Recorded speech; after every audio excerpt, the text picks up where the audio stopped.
I was totally sick about it. I was like, oh my gosh, I should have listened. So I'm just beating myself up. I want to share a story.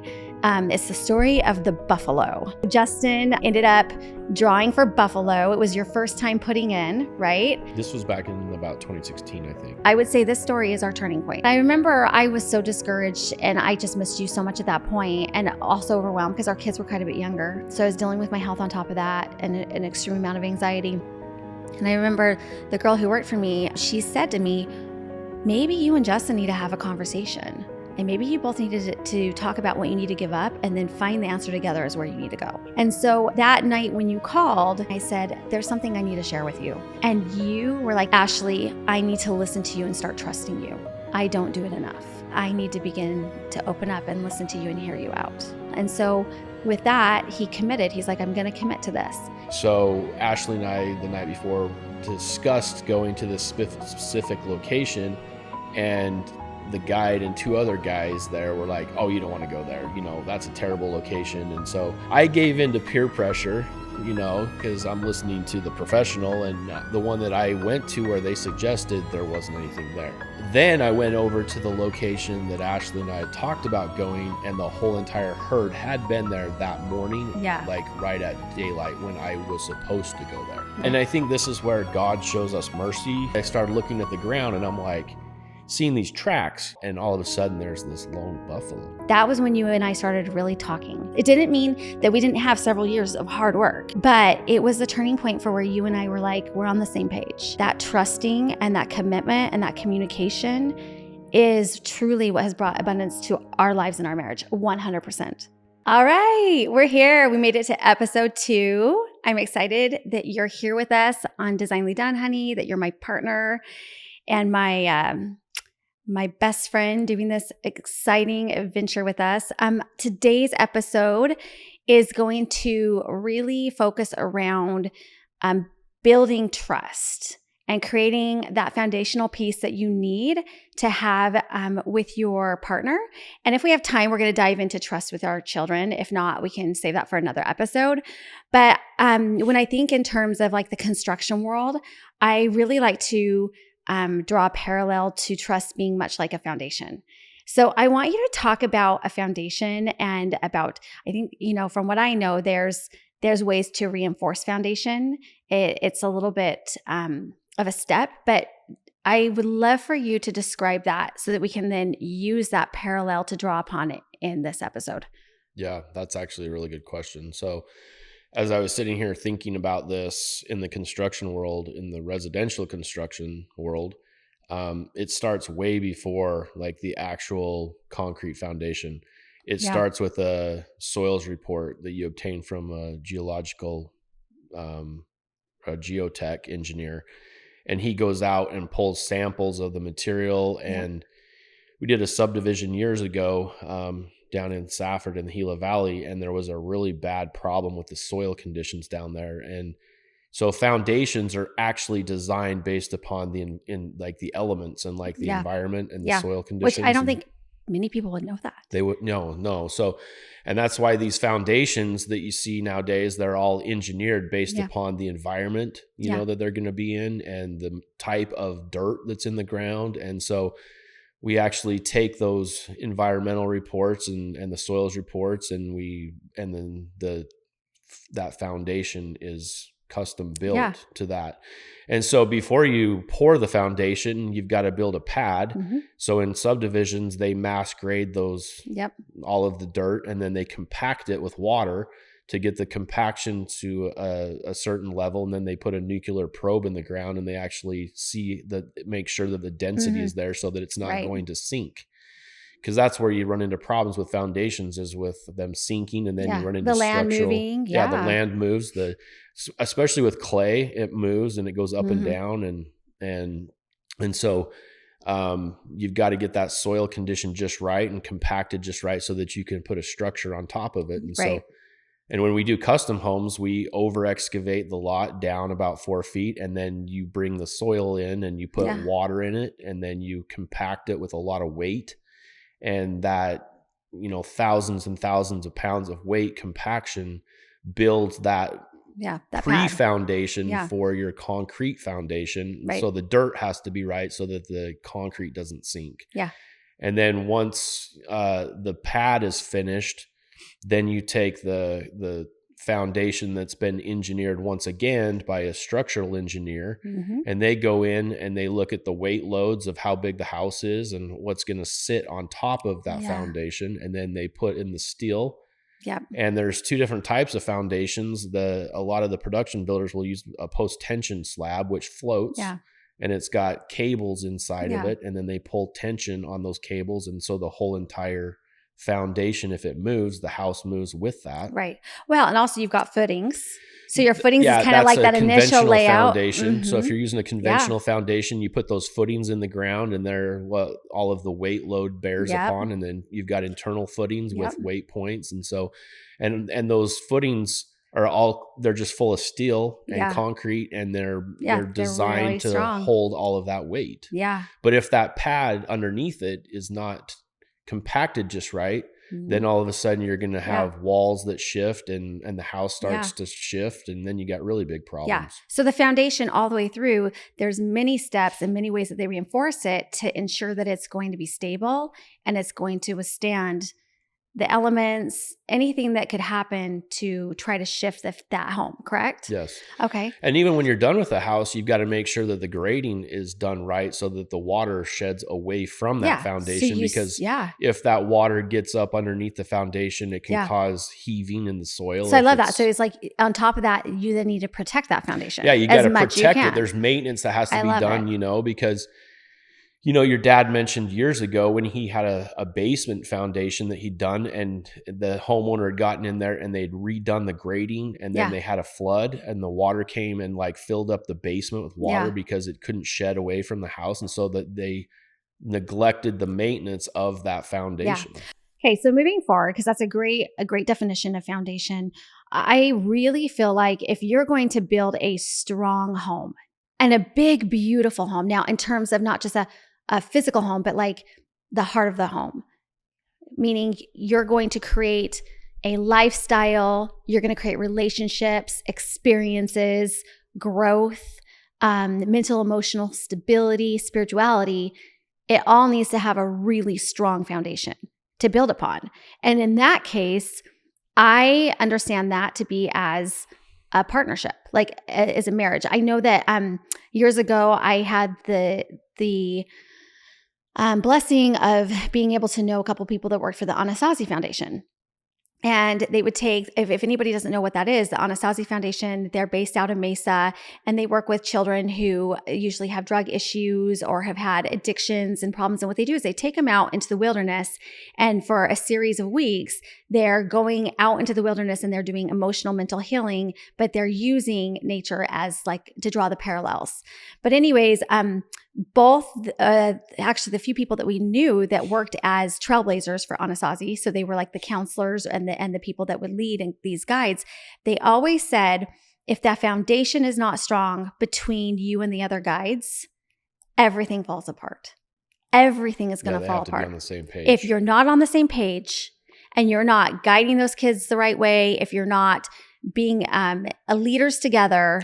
So you could look at that as like a husband and a wife as the trail leaders. Right. And then the children as the members of Exactly. So if our foundation isn't right, if our trust and our trusting, they call it a trusting, building a trusting isn't there, then we automatically are going to fail. We're going to fail in areas of our lives, and it's not going to probably be obvious earlier on when they're little, but as kids grow older, it's going to show up even more. So what are your thoughts? Would you say that that's true? Yeah, I think that's totally true, because if a couple, a husband and wife, are not on the same page, then their kids are going to get mixed messages. And a foundation takes a lot of work, and you have to be really mindful of the time and energy you put into a relationship and into yourself to become trustworthy in order to have that foundation. I once learned, talking about the Anasazi Foundation, it's here in Arizona, and they work with troubled teens. And they'll take these troubled teens out into the wilderness, and they will have team leaders. And the team leaders, I've actually worked with a few of them. And what they shared with us and with me was that in order to lead a team and to do a good job, the team leaders have to be on the same page. You have to be willing to work together, and you have to have good communication, and you need to really make sure that you're setting aside your issues and working through your issues so that you can show up for those kids. And it's like a family. Like, we need to be strong, and we need to have really good skills so that we're showing up for our kids and we're doing a good job. And so I want to ask you a little bit about maybe trust in our marriage. And then I want to go into a story. It's a really fun story. It's one that I feel is very personal to us. And I feel maybe a little bit vulnerable sharing it, but I think it's going to be a really fun story for people to hear. But looking at our marriage and the overview of where our marriage is at now, I kind of want to set the stage for where our marriage is at now so that we can go back to where it was back then and then share that story. So what is our marriage? What would you say, how do you feel our foundation of trust is at this point?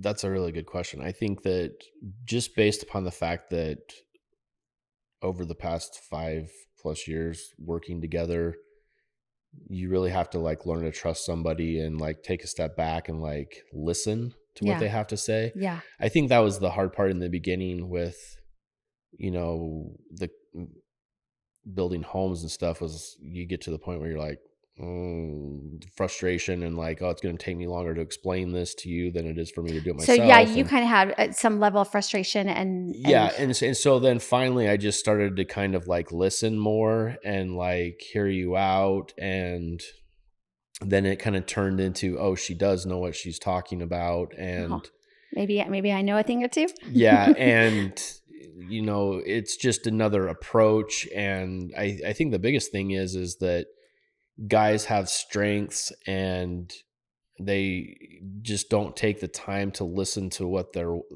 wife's perspective. Yeah, because men are kind of they're macho. Yeah, they're and it's kind of the breadwinner. Hey, look. Yeah. I mean, even this podcasting, it's I never thought I'd be doing this. But you kind of like it, huh? So I kind of it just takes you opening up your mind a little bit, and I think that guys have a tendency to be closed-minded, and if it works and it's not broken, don't fix it. That's what they think. That's what we think a lot of times. And so it's hey, I've got my system and don't rock the boat and just kind of, but I think a lot of times it's you need to look at it from another approach. And hey, if you look at your marriage as a team, there is no I in team. And so you have to constantly be checking in. And I think also it's accountability. Where a lot of times it's when you don't have somebody that you're accountable to, then a lot of times you can get out of balance. So interesting, because there's a book, again, going back to Anasazi, and it's called The Seven Paths, something like that. But it talks about how we need to live a life of we and not me. So it's that mentality of it's not all about me. I'm not controlling the show. I'm not the number one here. It's we. Every action I take is going to affect the we. And I think that you really did learn that. And I want to share a story. It's the story of the buffalo. This is a good story. So Justin ended up drawing for buffalo. It was your first time putting in, right? It was the Kaibab hunt up by the Grand Canyon, the North Rim of the Grand Canyon. And it's really hard to get drawn for this. Yeah, it's a once in a lifetime hunt. And so now that he's been drawn, he can never be drawn again. But you got drawn the first time, which is so weird. How many times have you put in for elk and you haven't been drawn for that? Yeah. So it's just it was such a really cool experience. And it's really cool because I remember walking into a gas station on the reservation and I saw a card and it had animals, and underneath each one, it had a word. And the word underneath the buffalo, it is a sign of abundance, which is so cool because I think Designly Done is really about creating a life of abundance. Abundance, I think lots of times people think is money. I look at it as everything. It's like abundance is having it all and really working to like glean as much as you can in this lifetime. That's abundance. So it's good marriage, healthy kids, happy kids. It's being creative, doing what you love. So anyways, this buffalo, I think, was very much a symbol of kind of our life and what we were creating here. And anyways, the buffalo. This was back in about 2016, I think. Yeah. So, oh my gosh, 9 years ago. And I would say like we were really at that point, this was kind of, I would say our turning point. I would say this story is our turning point. Yeah, that's true. And what's really cool is you, it's not cool for you, but it was cool. The whole experience of what you endured was really kind of fascinating when you sit back and look at it. But at the time I had someone working for me and her, she's very connected to the Native American world. And so she was working in the home and coming and helping me. And you were gone for how many days were you on that hunt? I think it was 10 days. 10 days. And it's an expensive hunt because you're paying for a guide. You're paying for that tag.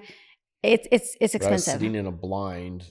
For how many days? For how many? To sundown for about 10 days. And then at night when I would come out, I would go down to Jacob's Lake, which is a drive. Yeah. And not every night, but a handful of nights. But that was the only place that we had cell service at the time. Yeah. And you would call me. Yeah. And I remember you had called me and you're like, hey, like I only have a couple days left. And we were both getting discouraged. I think you were discouraged because you were sitting in that blind and it started to really mess with your head. You were feeling really depressed. It was dark. You're all alone. It was cold. I was in a sleeping bag. Yeah. So I think just those long hours and you had the ability to like read some things that were on your phone. So you were kind of, if you remember, and if like, correct me if I'm wrong, but you were really like in a kind of in a spiritual space. You were praying, you were reading scriptures, you were like really kind of having to fill yourself with what you had on your phone. And at the time, that's what you had. And I remember I was so discouraged and I just missed you so much at that point and also overwhelmed because our kids were quite a bit younger. I mean, when you think, what year was that again? 2016. Like Caitlin was only 11. Our oldest was 11. And our baby would have been... She would have been 5. Just really young. And I remember it was really just overwhelming. I had health issues at that time. So I was dealing with my health on top of that and an extreme amount of anxiety. And I remember the girl who worked for me, I had expressed my concerns and my frustrations, and she shared a story with me. And she, with her Native American background, she shared a story about a grandfather. And her grandfather would hunt, and he was very, very Native, like they're very strongly tied to their culture. Yeah. Because they're 100% Native American. Like these are not like I'm like 1/16. Like they are very much in the traditions of their Native ancestors. And so anyways, I remember she shared this story with me and said, you know, my grandfather, when he would hunt, would go out into the woods and he would find a place that he felt was the right place. And he would pray to God and basically say, I will, you know, what is it you want me to give in exchange for this animal? What is it that you want me to give? And he would have a circle of rocks around him. And she said that time and time again, he would sit there for a time, basically giving his heart and saying, I'm willing to change. And he'd find that thing he needs to change or give up and to let go of. And she said time and time again, there would be an animal that would eventually come in and put its head within that ring, and he would open his eyes and be able to shoot it right there on spot. And I just remember thinking, wow, like first, the faith of that person, that's tremendous faith. And second, like I believe in miracles like that. I do. I think that God, you know, has the power to give to us what we need when we're willing to give things up. So she said to me, maybe you and Justin need to have a conversation. And maybe you both needed to talk about what you need to give up and then find the answer together is where you need to go for this buffalo. Because I remember in my head thinking, he's going to come home disappointed. That's a lot of money. Like we just had all those days away. I just felt really forlorn at that point. And I know you were too. Mm-hmm. Would you agree? Oh yeah, for sure. So I remember us having a conversation that night before. It was a Thursday night. Friday, mm-hmm. I was going to go back out, and then I was like, okay, by Saturday, if I don't come up with something, then you knew we're done. And it was Labor Day weekend, I remember, and I was like, yeah. If we make it till Saturday and I don't get anything, I'm done. And for all you animal lovers out there, I'm so sorry. but like For us, the buffalo, we needed the nutrients. I needed it for my body. I needed that liver. There were things that we needed from that. And so that night when you called, you were really, I mean, I could hear it in your voice. And I said to you, hey, I need to share with you what was shared with me. So I shared that story and I said, there's something I need to share with you. And you were like, and you knew right away, I know what I need to share with you. Mm-hmm. And so I had shared my part. My part of the story is it doesn't need to be shared. But Justin, what he shared was, do you want me to say it or do you remember? Because I can't remember. What you said was, Ashley, I need to listen to you and start trusting you. I don't do it enough. And I realized in that blind after day after day after day that I need to begin to open up and listen to you and hear you out. And I was just so grateful. And so with that, he committed. He's like, I'm going to commit to this. And so the story gets really good because the next day, something happened that kind of went against that, but it was good. It was good. But we talked about where he needed to go. So then we sat there, we said a prayer, and I was like, we talked. I said, hey, tell me about where you're at. Tell me all about the environment. Yeah, it was the locations. The locations. Yeah, because like the salt licks, different like locations the water where the guide had set up. Yeah. Because you've been staying in one. He's like, this is the place to stay. Yeah, and the guide kept telling me, oh, they're going to come into this place. They never did. And the buffalo live inside of the national park, the Grand Canyon. And so to get them to come out, they use salt. So it's like, I don't know, 10, 15 different salt lick locations. And then that's how you get them to come out. I think they were like listed in like alphabetical order or something like that. So we had talked about it. And as we sat there, I was like, Justin, it's this one. Like I keep feeling and I named the block that I could feel. And so the next day he got up and with new faith and new hope, he went out and So every morning we would meet at the guide's camper, and that's when they would hand you radios and they would say, okay, where are you going to go? So Ashley and I the night before discussed going to this specific location, and the guide and two other guys there were like, oh, you don't want to go there. That's a terrible location. And so I gave I gave in to peer pressure, because I'm listening to the professional and I wasn't listening to my wife. And so I was being tested once more. And so I went to a location that was by this location, but not this specific location. Mm-hmm. And the one that I went to where they suggested, there wasn't anything there. Right. And so then I went over to the location that Ashley and I had talked about going, and the whole entire herd had been there that morning, like right at daylight when I was supposed to go there. Yeah. So I left and started back to the truck. Like, I'm done. I'm out of here. I'm going back home. Just like beating myself up the whole entire way back to the truck. Yeah. And then at that moment is when I saw the tracks of one more. Well, I think, you heard. No, okay.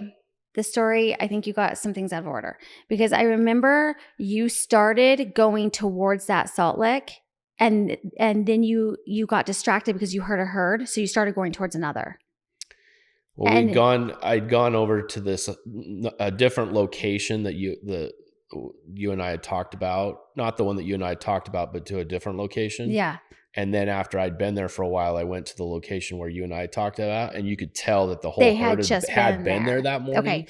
That was the problem. And they were gone. Yeah. And and that was when you, like, I remember you saying, I just felt sick inside. Like, I should have listened. I was totally sick about it. I was like, oh my gosh, I should have listened. So I'm just beating myself up. I'm like, I'm out of here. So I'm walking back to the truck at this point, like ready to leave. Knowing that his wife is probably going to be really mad. Yeah, my wife's going to kill me.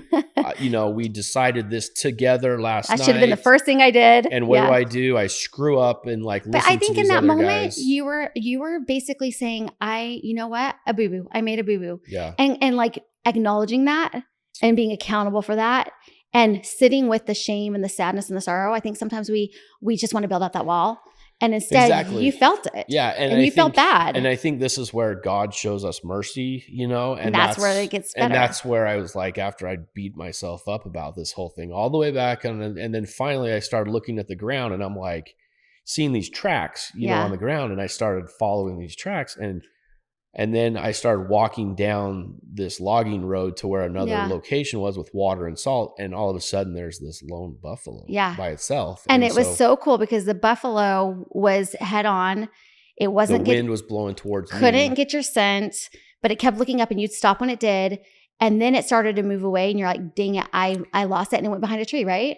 Well, what had happened was it was like straight on, like looking at in my direction, but they couldn't smell me. And then all of a sudden it just turned sideways. Yeah, like, but I think it went behind a tree and then came right back out, turned sideways and presented itself perfectly. And boom, you got that shot. And then the weird thing about this was like I was shooting a bow at the time. And so, from like 45 yards with wind, it was almost kind of like when I let go of the release, it was almost like something pulled my arm, and so it was like tapped it, pulled it enough. It was a weird feeling. Like I could tell, and I, looked back there and I was like, whoa, what's behind me? Like what happened? And it hit the buffalo perfectly that it dropped immediately and died. Quickly. I mean, with a buffalo shot, you're looking like with a bow, you want to hit it like down low in the heart. Well, because my arm was pulled, it made the arrow fly higher and it severed its spine and it like just died instantly and fell over. Which is so amazing because I don't love things being killed. And so I felt like, again, God's grace was there for that buffalo. And so it was such a beautiful moment and a beautiful story for us because I saw this shift and this transformation in you because after that, I think one of my gifts and my abilities is that I'm able to really look at where shifts need to happen and I can see it and intuitively know we need to work on that. And it was so cool because that was when you and I started really talking. That's when you and I really started like weeding through things with us and weeding through patterns and weeding through the things that were hurting our children and learning about like the patterns we needed to change. Like there was so much humility in you. And I remember there were even nights I'd bring something up and you would start to get mad because nobody wants to hear like, that, hey, there's something that needs to be corrected. And I think sometimes even me, I mean, you've seen me with Natalie in the foot zoning chair. Like there were times she's brought something up and I'm like, I don't do that. And then it's so funny. Like even just one of my last recent foot zones with her, I went home and thought about it and I messaged her. I said, I just needed time to process that I was doing that. And I can see what I was doing and you were right. And that humility allows us to shift and change. And that was a turning point in everything for us. It didn't mean that we didn't have several years of hard work. But it was the turning point for where you and I were like, we're on the same page. And we have that life and that sustenance and that comes from that buffalo and that's abundance. And so how beautiful is that we can tie in that trusting and that commitment and that communication is truly what has brought abundance to our lives and our marriage, 100%. I mean, that it was our turning point. That was our story. That is where our story began. I think that's when we really started like talking and listening. And I think that's where it was like, I would listen. We shifted. What you would say. Yeah. And I mean, doesn't mean it was beautiful. Doesn't mean that some of it we made mistakes along the way. It took practice, at the same time. It takes practice. I love that. Practice. So we had to keep like re-looking at it on a weekly basis, daily basis sometimes, like I had to go get help with people. You had to go get help with people. And we just slowly did. And then we started doing it for our kids. And it was so beautiful and so powerful. But I've seen so many men and women in marriages where I see stubbornness and I see pride, but it's because they don't know what they don't know. And it goes back to, I think you said it earlier, like people just don't know any better. Okay. So I have a question for you. In a marriage, what are some of I just want you to, we need to just kind of list out some areas that create a trust. So I'm going to start naming some, and if you have some to add, Adam, okay? So accountability, we've talked about that. Mm-hmm. Huge. Saying, yep, I did that, or hey, that's wrong. Another one is you can build a trust when you start to talk about emotions and identify emotions. So if you're kind of emotionally turned off and don't know how to tap into your emotions, you're going to be in trouble, right? Yeah. Generational patterns. So that's also tapping into, I think I do that because I got that from, my dad or my mom, or I'm patterning this and I need to shift that. Being mindful. We've talked about mindfulness. You build a trust when you have a mindful partner. So somebody you can trust that's going to step in and be there for you and be mindful of your needs and can set aside their own comforts in the time that you need something more than they need, mm-hmm. right? Wanting the best for each other. I think that I have seen in marriages in the past where one spouse might be jealous of the other in terms of maybe a spouse is jealous because the kids tend to like another parent more, or the success of the other parent. Let's say both are working parents and one is more successful than the other. So weeding out jealousy, maybe getting attention. I think that can still happen in marriage. Maybe not as much as like a sibling to sibling relationship, or maybe a friendship relationship, but it happens. I think that trust comes in when one of the things we worked on was being reactionary and raising children together. How I would always go into protect. My kids need to be my best friends. I don't want to hurt them. And you always went in the past, you don't do it anymore. You would go into, I'm going to come in and be the hard parent, and I'm going to get right. And you were reactionary, and you'd snap off at them really fast. And we really learned in Love and Logic, like, hey, that's going to hurt a relationship, right? Mm-hmm. But what I was doing was hurting a relationship too, because I wasn't having boundaries. And that's another thing that builds trust, is boundaries. When we have healthy boundaries in a family, we all know, hey, those are our boundaries, and each person in the family needs those. Like questions like this come to mind, like, do I trust what you're doing when I'm not around? Like, I think that you and I think that was a huge one for me from my traumas in the past. Like, I was always worried about, like, who's he with? Could there be another woman? Like that fear would just come so strong. But I love how, like, I could always pick up your phone. You don't care. Yeah. Like, you're on Life 360. I can look and know where you're at any moment. And I did have to do some healing around that. Yeah. But like, you've never ever done anything that's been like questionable. You've always showed up in the right places. Big ones that we've kind of kept an eye on is like, are you texting the opposite sex a lot? And it's like, there have been some friendships you've had, and I'm like, hey, that feels a little out of balance. Just be careful. Able to tell if it's questionable. You know what I mean? Yeah. Like the red flags and you don't ever get alone with women. You're so good about that. And I love that. Do I trust your financial choices? You've probably not always trusted mine. So we took a financial class together. Yeah. And we learned that. And I think, and we've had to have some hard conversations. So we still have to have those occasionally, because, people need to remember, like, things are going to get out of balance sometimes, or we get back onto a bad pattern. How many times, like, I catch myself, I'm like, oh, I'm back into that pattern, and we're catching ourselves, but we have the tools now to get back out of it quicker. Yeah. Do I trust that you see me and you hear me and you validate my feelings and are there for me? Can I trust that I can have hard conversations with you? Can I trust that you're not going to overreact? You're going to hold space for me rather than start judging me and start coming at me. I think you do a good job about asking questions rather than fixing it. And I sometimes you'll be like, yeah, I think that was a big one. I think huge. That in the past that guys just want to fix the problem. Or tell you, like, get over it. It's not that big of a deal. Yeah, or they want to give you solutions, to like fix the problem. But you've learned to really hold space for me. They just, for the most part, just want to be heard, and they just want to talk. And guys just have to learn to, like, just let them talk. Yeah, and we want to be comforted, and we want a man to be like, what do you need to feel better? Do you need a pedicure? Do you need to go see Natalie, the foot zoner? Like just a man that just is understanding and compassionate. It's compassion and holding space, no judgment. I think you've done a really good job at that, which makes me trust you. Like, I can be very vulnerable and share some really, like, things that I think to other people, I'm like, I'm not going to share that. It feels almost embarrassing. But with you, I can share it. And you're just like, cool. Like, thank you for sharing that. Like, you've never made me feel stupid.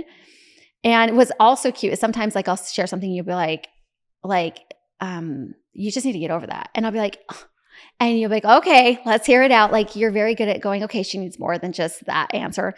But I don't know, like, what do you think is one of the hardest things for a man to do for a woman, aside, you've already mentioned just listening. And we've already talked about in maybe a little bit in this episode, but the last one we talked about, like, men kind of using distractions and leaving the home too much. But like, for a man, like, if you're looking at a man, like, think of yourself like 15 years ago, like, is there anything else you can think of that has been kind of really hard to change? Oh, and I did think of one, if you can't. Hard for guys to change? I just, and like, let me know if you need one, because this one is really, really good. I think that guys don't like to be questioned. So it's kind of like, why do you want to know? And like, they think that they're being interrogated by their wife. Or why are you looking at my behavior like that? Yeah. And why are you looking over my shoulder, and kind of like, why are you checking my phone all the time? Yeah. And why? Because then they're starting to kind of like, okay, well, that totally makes sense. So I think that that's one of those things where it kind of comes back Well, and I around think to, that I've learned now to, instead of like interrogating you, I've learned to ask things question like, hey, like sometimes I'll let something happen, then go, hey, in the future, do you mind just like mentioning that to me? Like, let's say you go bike riding and yeah. you just do it without me. Like now I'll be like, hey, next time, could you just mention it so that I just have a heads up, just in case something like there's Yeah, a problem. It's I think learning, sometimes letting the behavior happen first rather than trying to like Yeah, control the which behavior. that just comes down to communication Yeah. again, Yeah. and kind of like, hey, this is what's going on, and I'll get text messages or phone calls from people, and they'll want to know, hey, can you do this on the Yeah. weekend? And I've always been like, I need to talk to Ashley about this, Yeah. I because love that. the problem is like, we don't know what's going on with Yeah. all the kids, Yeah. and if something's going on and then you booked something and then it's like and then you got to go back to somebody Yeah. and say, oh, sorry, And I this is think going on. that is a practice. Don't you think that that's a Yeah. practice?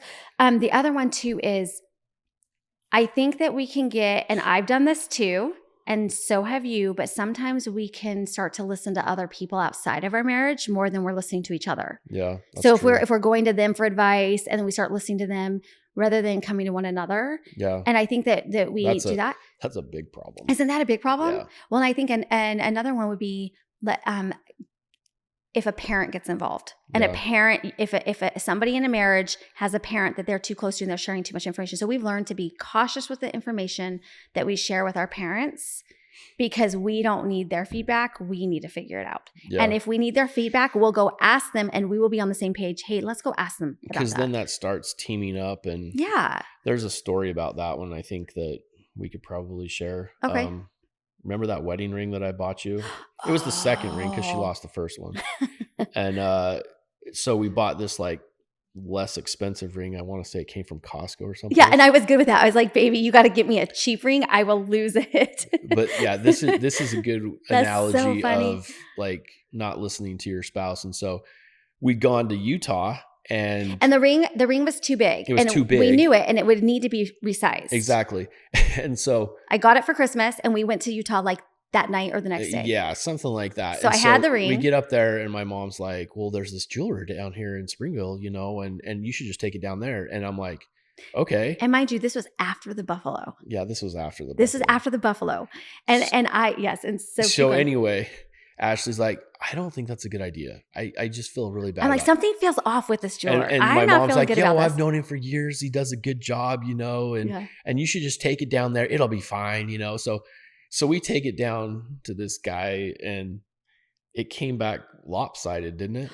Okay, so it had one stone in the middle and then a bunch around it, and it was kind of like squared off a little bit on the corners. Yeah. The 3 corners are squared off, and this one's all rounded now. And I remember getting in the car and going, oh my gosh. Just remember, it was almost kind of like the whole circle of it had like gone sideways. It's no bueno. But you know what's so funny is I loved that ring, and this is why.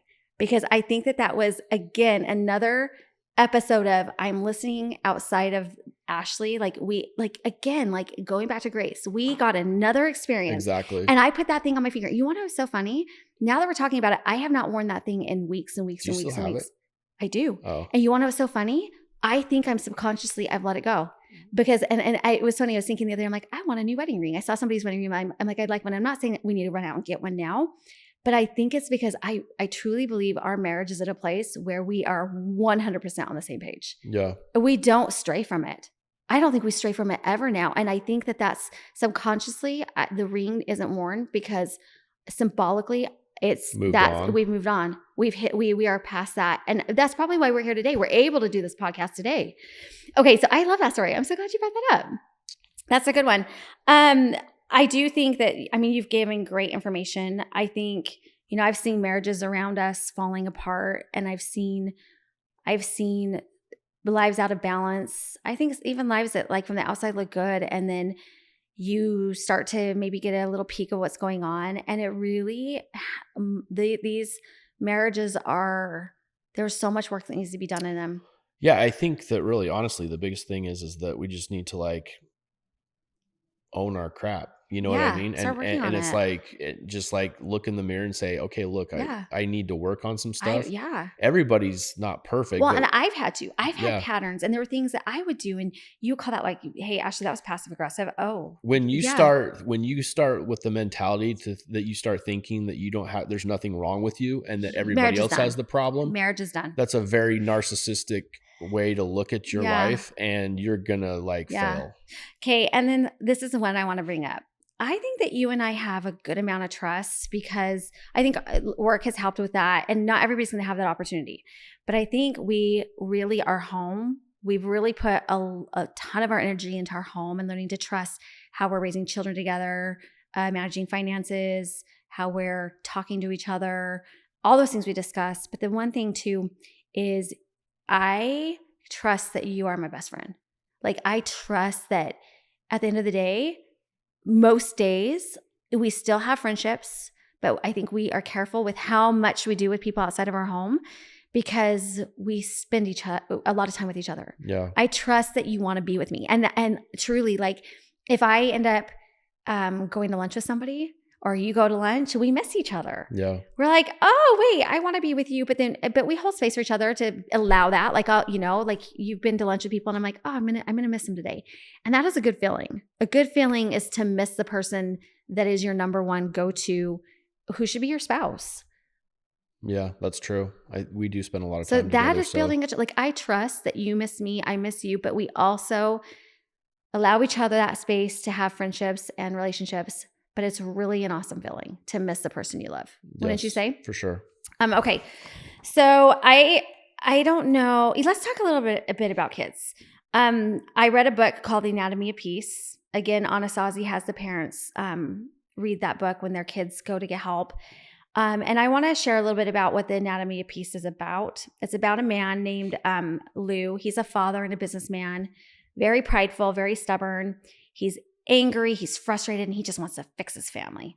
And his son, they are putting him into a rehabilitation, not Anasazi, but it's a rehabilitation center. And he gets to meet with like this a counselor. And it's kind of cool because I believe he's Jewish and the counselor is Muslim, which is kind of cool too. That's another dynamic that comes in the book. But basically, he sits there with these counselors and they introduce him to the idea of self-deception. And the idea behind that is they explain that the conflict often persists not because of what others are doing, but because we are betraying ourselves. The betrayal happens when we know the right thing to do, such as listen, show compassion, or admit fault, but choose not to. To justify that choice, we begin to see others as undeserving, flawed, or beneath us. The shift allows us to blame them and feel righteous in our anger or righteous in our choices. So Lou begins to realize through this process how much of his parenting and his leadership at work, because he's also having problems at work, have come because he has a heart at war. So the whole book is talking about a heart at war. And I remember this book was so pivotal in my life. It helped me to see you and our kids so differently, especially I think both of you. And I think suddenly I could see your side of things and I could see where I was wrong and what I was doing wrong. And I started looking at my patterns that I was carrying into our marriage. But Lou began to stop fixing others and he started to fix himself, right? So you and I had a lot of conversations where I'd be like, hey, this kind of came to my mind, or hey, this is, hurting me, but I never looked at you like, you better fix it.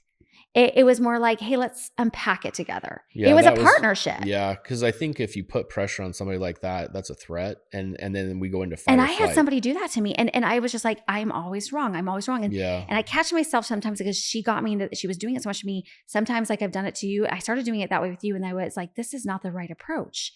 And I started doing it to kids. I even think recently with Caitlin, I did a little bit with her and I had to go back and be like, hey, like, I'm sorry. But anyways, I think when we shift seeing others as people and not problems. So we see people as, hey, like we're all in this together. What are we fixing together? What my part, your part? Let's do this together. I think we need to give each other grace. Right. And I think that But grace doesn't look like letting the behaviors just go. No, like, never mind, there's not a problem here. We're not talking about that. We're talking about like there's room for improvement and patience and and love and teaching and inviting is huge. Yeah. And so we do it with children, it's like some kid trying to walk or like, learn something. It's like, as long as they're trying, is the biggest part. And as long as they're moving forward and progressing, but you've got to like let them try. It's like we say to some of our kids, it's like, I would rather see you try and fail than not try at all. Yeah. I want to see you fail. Exactly. So with that, I think as parents, we started to learn about communication. We shifted our communication, talking to our children, being vulnerable with our children, walking hardships with our children. I would say that we began to build a trust with them when we started to see them not as I'm going to control and fix them, but rather than what are they dealing with? What is going on with them? Like, what hardships are they facing? What is their viewpoint? Yeah, and asking them those questions. Kids are an open book with their emotions. Like if they feel safe. They have to feel safe. I was going to say though is like if they're giving you standoff answers, and like gruff and nasty, usually there's something underneath. There always is. And they're all and really honestly, that's more of a get out of my face. I'm dealing with something else. But if you can at least get past that. I don't trust that you're going to be able to deal with my emotions right now. Exactly. Yeah. But if you can get past the roadblock of like the big F you, get out of my face, then hey, we can like talk about it. And we've tried that with our kids multiple times and it works to where if they're trying to get you off their back, let's talk about what's the underlying problem and then help address that and not sweep it under the rug because human nature, I think, is to sweep it and that rough, like, in your face. And I think too, like when we're trying to control and fix, those walls will go up automatically too, because they're feeling like I'm being judged. I'm feeling controlled and manipulated. Kids want freedom within boundaries, but they want freedom. And I learned that when I made this shift, I started to realize they really want to explore their emotions and their feelings. They don't want you controlling it and telling them. They don't want you to control them. Yeah. Now, as parents, we get to set boundaries. So for example, like with our children, we can set boundaries with like, hey, cell phone usage. Yeah. Like, because we're paying for that. Like, does that make sense? Remember when Landry, she's our youngest, she's 11 now. She's really driven and like has a mind of her own. And so when she was young, even trying to get her to dress. Remember that? Morning. So what we had to do was we had to take 3 outfits and give her the choice of the and 3. lay them out on the bed and say, okay, Landry, because she would look like she was homeless. Like she was, like this didn't match and this didn't match. So what we started to do was, hey, here's 3 here's 3 outfits. Pick which one. And I remember when we went to Alaska with my, years ago with our 2 older kids, and she stayed home with my mom. And so my mom had to lay out the different outfits for the day and let her pick because it was all otherwise hodgepodge. she was all over. Otherwise, you look like, because kids, they don't have the capacity. They have to be led, right? Exactly. But they need choices in that leading. And when we take over and do it all for them, they will fight you back. We have come wired to fight control and manipulation, right? Yeah. And if you control and manipulate, you're beating down your child and they're not going to be happy. No. So they're going to be miserable. Yeah. So we just gave them choices and then she would always, okay, I want that one. And then she was happy because she had the control. It wasn't about what she was wearing. It was the control. Exactly. And I think that that our children, we've been so blessed. I think our kids are, that's another thing. Our kids are at such a good place where even now letting kids grow into adulthood, you and I get in there and we're counseling with them still, but kind of going, but it's your choice. What are you going to do? Have you noticed we're doing so much of that now, but we've trained them and we're training ourselves to kind of hand over the torch so that the older they get, the less we're giving them choices because their brain is developing to the point where they can collect their own choices and make their own choices using their intuition. Yeah. And recently we've been having conversations with them about you have free agency to choose whatever you want. But on top of that, though, the caveat is you can't control the outcome of those choices. Yeah. So if you choose poorly, those choices, there can be a plethora of consequences that come along with that. Aware. So, hey, we can counsel with you on, A, B, and C, but you have to realize that if you pick, the bad one, you can't control the consequences of that. So I love that. I think that we have really tried to work on that. I do feel, this could be my perspective, but I do feel like some of my choices were controlled as a child. I don't know if you feel that way with yours, with your mom. And this is not to put any blame. Are you kidding? That generation was all about control. Or they tell you the things that like make you feel like you need to question yourself. But I think the goal is to build a level of trust where your kids want to communicate with you, and they also will take your advice. Yeah. But overall, they get to decide. They get to use their intuition and their voice. And they get to share their feelings and their hurts and their emotions. Let's be honest. Let's talk about Gen X for a minute here. It's like, the kids that grew up in the 80s and 90s, it was like, oh, we got to just go outside and we were hours. Pretty much raised by ourselves, So it was like there was no accountability with like cell phones and locations and all that kind of stuff. So it was like, well, we didn't have cell phones. Yeah, exactly. They weren't there. So we just let it go. Yeah. So we pretty much did whatever we wanted to. Yeah. And so it was like nowadays we kind of raised ourselves to an extent. I mean, our parents were still there. They provided for our needs. And they, got us to our practices. But as far as like emotions and all that kind of stuff, we didn't talk about that. Nobody talked about that kind of stuff. No, I remember, and it's kind of sad. Like I feel bad for the little Ashley. I just remember how many nights I would lay in bed so sad, and like as a little child, just feeling like I don't know who to talk to, feeling like I was alone. And I feel like we as parents are doing our best job to provide that open space for communication. And to provide our kids with the tools to go get healing if they don't want to talk to us. Yeah. So it's awesome because we have people that our kids will go to. It's like, do you want to process emotions? Well, yeah. Well, do you feel like you want to do it with me or do you want to do it with this person, that person? Well, great. And they're people we trust that are going to really hold space for them and do a good job letting them speak and get out what they need to speak and say. Yeah. And the subconscious stuff that's still there lingering, go back and talk to them and say, hey, it was okay to feel that way. Okay. Yeah. And to acknowledge that, but moving on. And let's get rid of it. Okay, going back to trusting with the kids, a couple other things I want to mention is as parents, we've really worked hard on creating the same. So same situations for our kids. So for example, Caitlin had to live by certain boundaries within our home. And once she did that, she got a new car. And then she had to pay part of that payment on that car. And then Kelson, we did the same thing. We're like, if she gets that. You get a car just as much as you like. We want you to like it as much as Caitlin likes her car. And yet we're going to have the same rules. Mm-hmm. And you got to get to that point where you're doing the same things we asked Caitlin to do. And so we've done that a lot with our kids with, we call it the what do I call it? Something more like equality.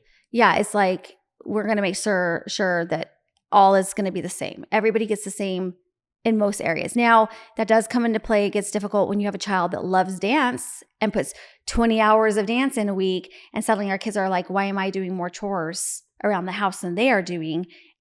Then we have to go into explaining, well, if you were doing the same as her, we would not expect this on this end, but you need to be doing something to keep busy. So we always try to teach that lesson of this is why it is the same and will always be the same, and this is where it can't be the same, but you're putting in the same amount of effort somewhere in your life, right? Mm-hmm. The other one is no gossiping.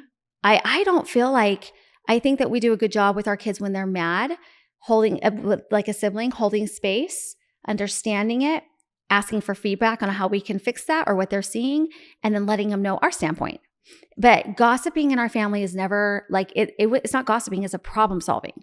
But I would not say we go around putting each other down in this family. Put downs are an absolute no. How do you trust somebody if they're putting you down, right? Yeah. And then I think integrity and reliability. Saying what I'm going to say and holding truth to that. Not saying, oh, hey, Caitlin, let's go to lunch when I come to Utah. If I say I'm going to lunch with you when you go to Utah, we're going to lunch. Yeah. Right?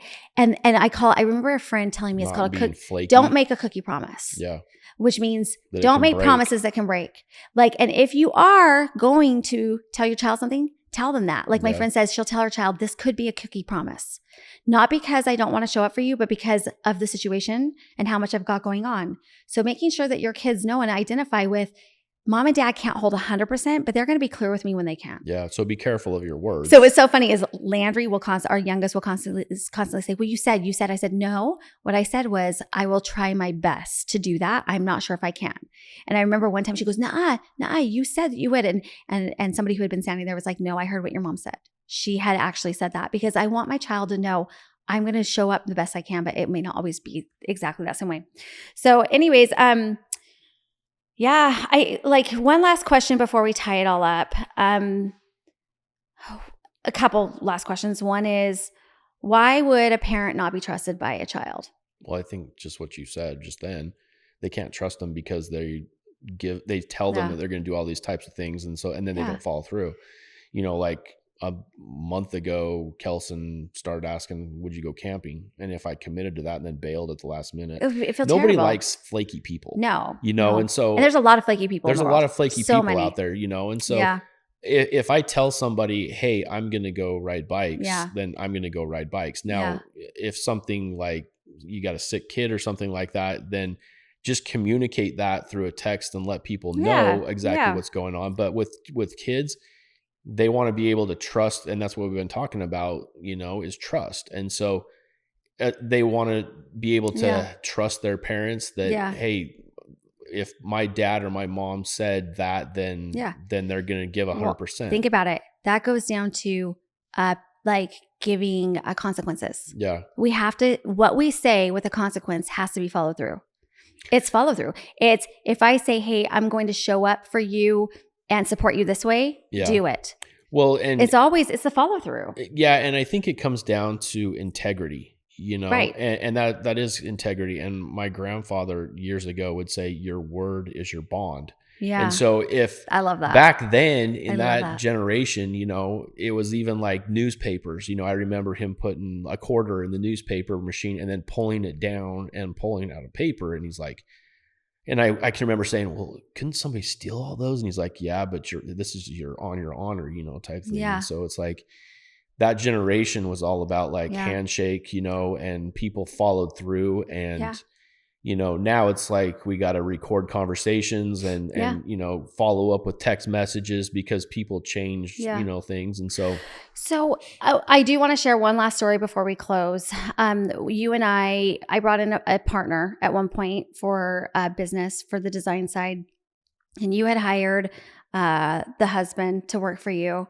And that was really hard because when through experience over time, the things I had been told were not lining up with what I was seeing.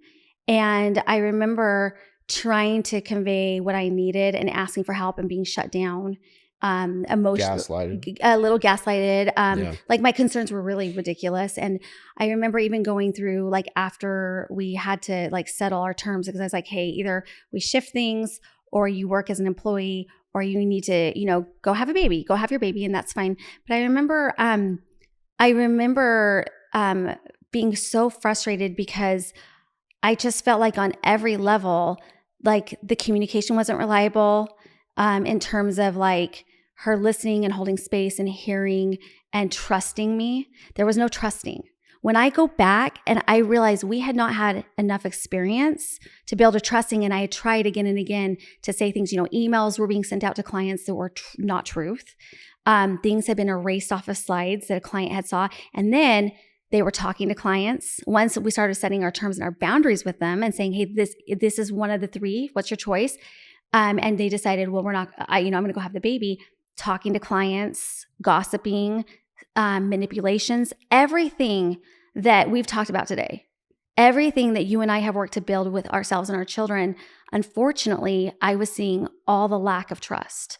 And I bring this up not because this individual gets to learn in her own way through her own life, and hopefully through enough experiences will learn that. But it is so important in any relationship to build a trust, and that really you have to take a look at yourself, and you have to fix things yourself.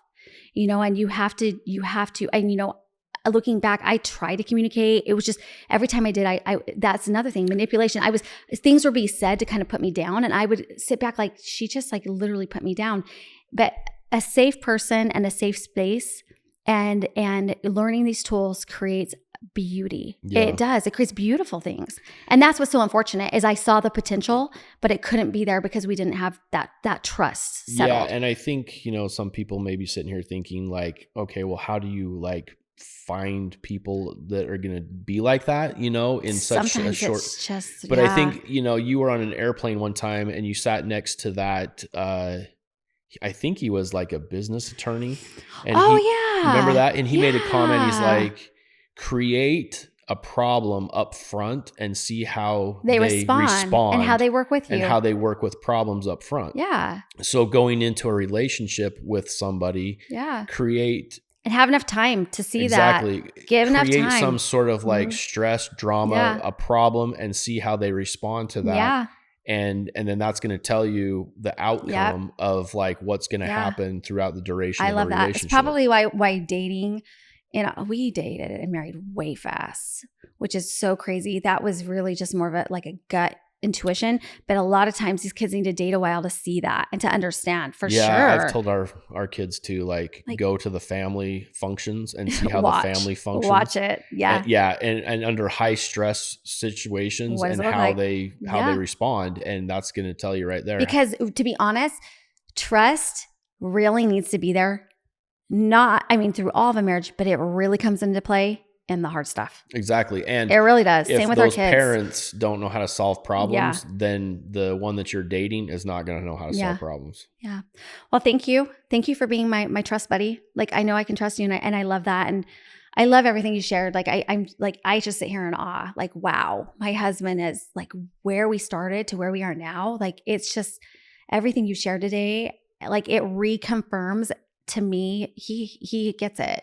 Not only because I feel it every day, but then I hear you say it and I'm like, wow, it's really processed through his mind. He's done that healing. Like, it's so fun hearing you say that. So I'm just grateful for you. I'm grateful. And I really do. I hope that this helps other families to start taking a look, husbands and wives to start taking a look at themselves and then finding tools, whether it's parenting classes, marriage classes. Yeah, it's not working through shame, like anything you need to do to get there, like do it. It's worth it. Yeah, I think we have a tendency to overanalyze things and then not move forward. So it's kind of the whole the analysis leads to paralysis. Yeah. And then we don't act. And like find your tools and act upon it. Yeah, it's just act upon it. And don't sit in it. Don't keep staying in the pain. It's going to be uncomfortable in the beginning. You know, hey, we need to have a conversation about this, and everybody's like, looking around like they don't want to be the first one to say something. And if anybody ever needs to, reach out to me. And ask me what are some tools, and I'll list 5 or 6, and then you can sit with that and say, hey, I think this one's the right one. Yeah, or look at a scenario, play out a scenario and say like, what would you do here? And it's like, there's always a solution to